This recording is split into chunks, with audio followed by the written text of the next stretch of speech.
Morning, everyone. Good morning, Rabbi. We are learning Mishna Yevamos, Parak Hey, Chapter 5, Mishna Gimel, Mishna 3. Now, the previous Mishnah spoke about a case where a person, the brother of the deceased brother, did mimer in his sister-in-law, in his brother's wife, and we spoke about. So the case there was he did mimer and then he did get. He did mimer and he did chalitza. He did mimer and he did be'ila. Where we're talking about the combination where a person does two things.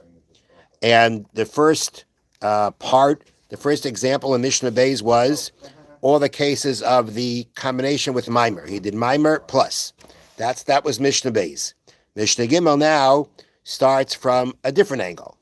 Nasan get for asa mimer. Now I'm going to go through all the scenarios if he first gave a get. Now, as we said before, according to Torah law, a get, the bill of divorce, does not work on a Yevama. But the Chachamim said that if a person does give a get to his Yevama, that it does rabbinically affect the Zika, it affects the Yibam bond to say that it's not gone, but you can't do Yibam anymore. So in this case, Nasan get, he gave the Yevama a get, v'asa mimer, and then he did Kedushin in her. Then he did what we called the mimer, which is a Kedushin d'Rabbanan, rabbinic Kedushin, that a person does through a Yevama. So he gave her a get, which already says that he already affected the Zika to weaken it, so to speak, because after the get, as we just said, there's no more Yibam. Nonetheless, he did a mimer, because it's not like there's no Zika left. It's not like the Yibam bond has been completely broken, and therefore, the mimer can still take effect. So if this is what he did, he gave a get, and he did a mimer. He gave a get, which basically forbade him to do Yibam. But then he did mimer, which is a kedushin d'Rabbanan. According to rabbinic law, it's a kedushin. It's an act of marriage. Tzricha get v'chalitza. This woman now needs, in order to be freed, in order for her to be able to marry anybody, she needs a get because of the mimer, the kedushin d'Rabbanan that the brother-in-law made.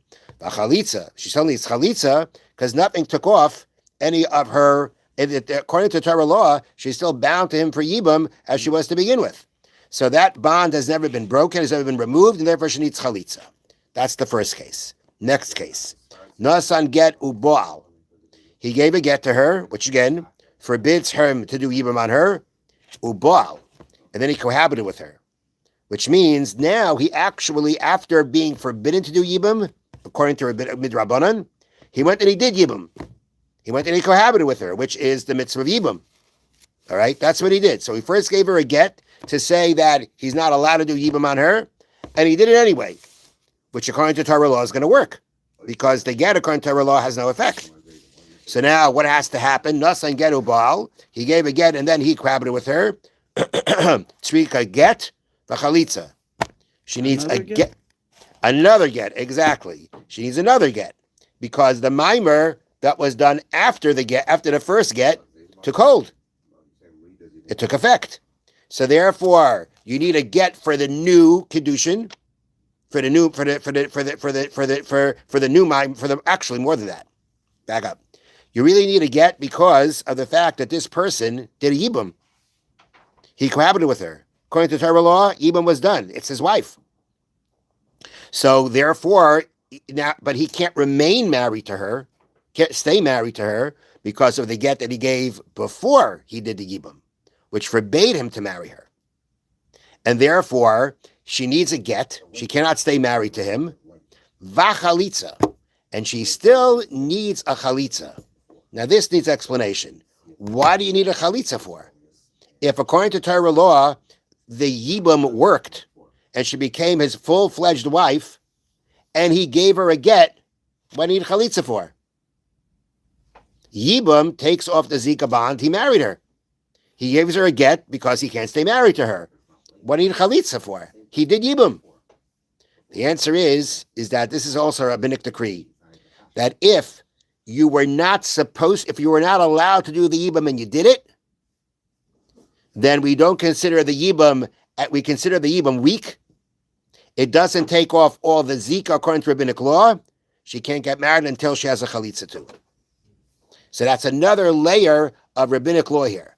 The other layer is that if you do a yibum, which according to Torah law worked, but you weren't allowed to do it, like in this case, because he gave a get before he did the yibum, when she was still zakuk, when she still had the yibum bond to him. So now when he does yibum, which even according to Torah law works, it's considered a weak yibum. And as a weak yibum, it cannot free her to marry until she gets chalitza. Okay? So that is the second case. The third case is nasan get v'chalatz. He gave her a get, right? Which again, forbade him to do yibum on her. And then he did chalitza. He did chalitza, which in essence is what he's supposed to. That's what he's supposed to do now. He can't do yibum, but according to Torah law, she's still bound to him. She still has zika. So what does he got to do? He's got to give her chalitza, and that's what he did. Says the Mishna, ein achar chalitza klum. After chalitza, there's nothing more. Nothing more. The chalitza takes off. Even according to Torah law, the chalitza takes off the yibum bond, takes off the zika. There's no zika anymore. She's free to go. She doesn't need anything more. Which would mean, now let's think about this for a second. If it says there's nothing more to do, after chalitza there's nothing. That means to say, that if after chalitza, he does any of the things that we spoke about before that related to yibum, that it won't make a difference. Meaning, it's too late. Not too late. There's just nothing. There's no point. There's no point. There's no yibum connection anymore.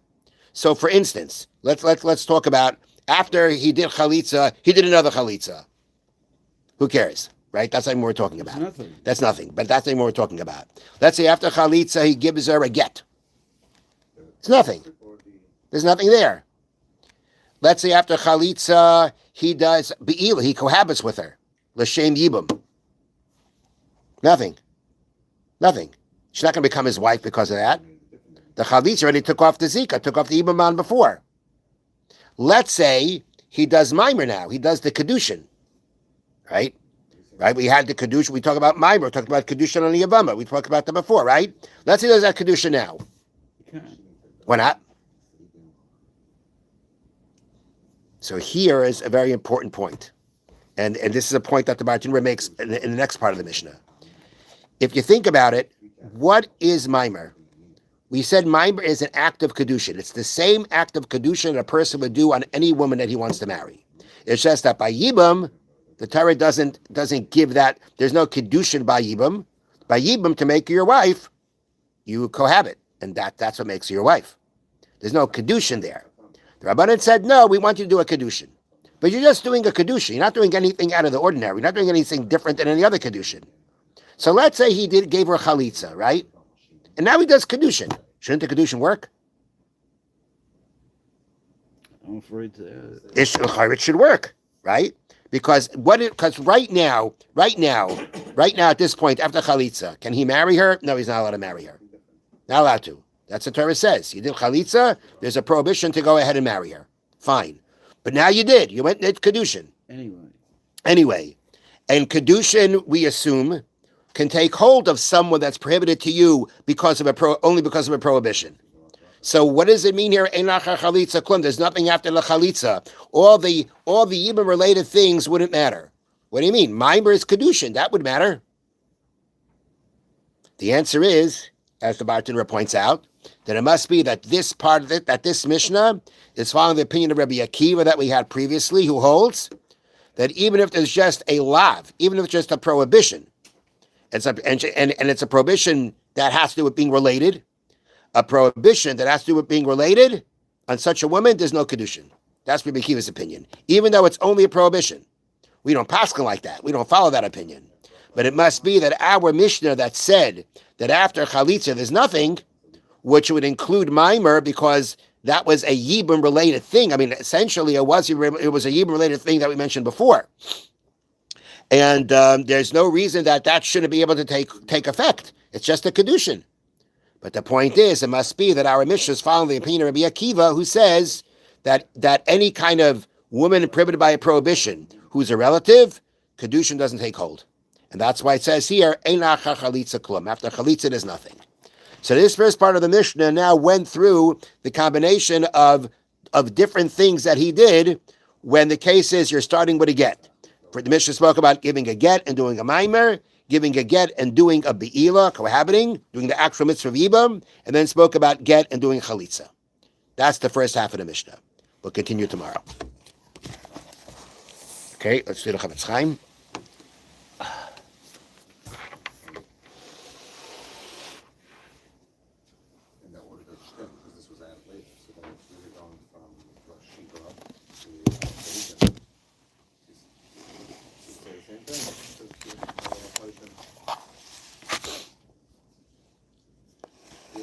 All right. So what I want to do now is, I want to do, the Chofetz Chaim has a little footnote. He just spoke about the fact that when you hear Lashon Hara, or something derogatory, which Chazal said, or sages said, that you can take it into concern, you can be suspicious of it, but in no way can you all of a sudden, assume the person is evil, is a rasha, is a sinner, and that now I don't have to do any of my obligations to that person. That Chofetz Chaim said, absolutely not.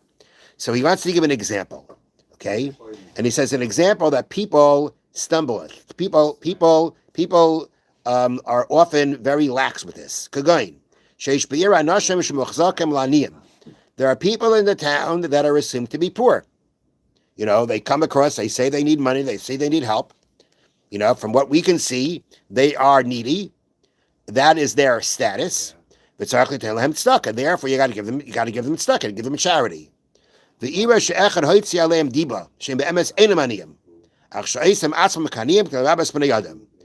person gets up and says, "No, these guys, they're con artists. They're fakers. They're not poor. They're just trying to pretend, and they're trying to get money out of people."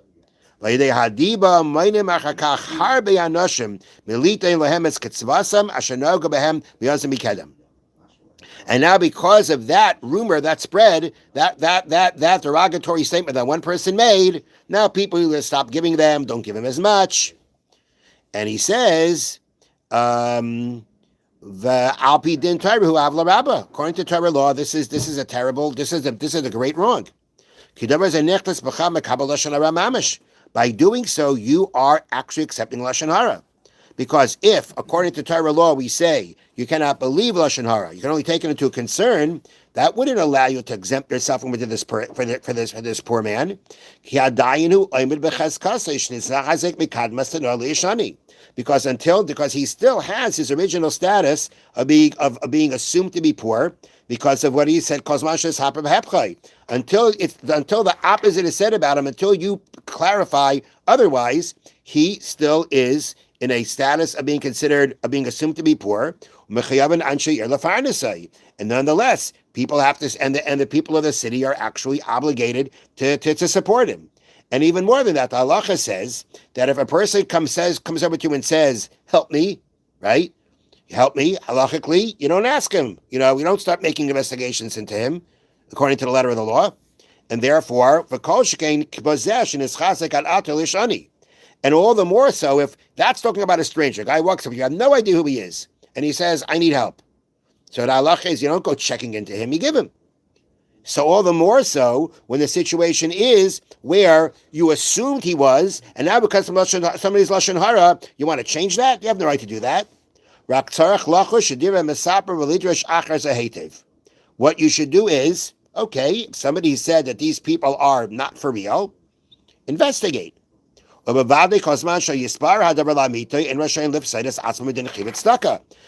the thing is clarified, until it's clarified that it's true that they're not for real, then you still have to give them tzedakah. For this, our sages said,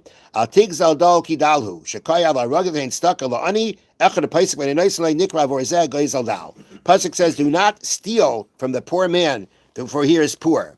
And the Chazal say, who is this person stealing from the poor? The person who's not giving him what he usually gave. He used to give him a certain amount, and now he stopped, and there's no good reason for him to stop. That would be a situation that he's called by Chazal one who steals from the poor, and therefore this was his example, his illustration of where a rumor can affect people in a very serious way, and that's not right. Just based on the Lashon Hara that says you can be suspicious, the halacha that doesn't allow you to exempt yourself and change him from the status that he had before. Have a wonderful day. Thank you, Rebbe.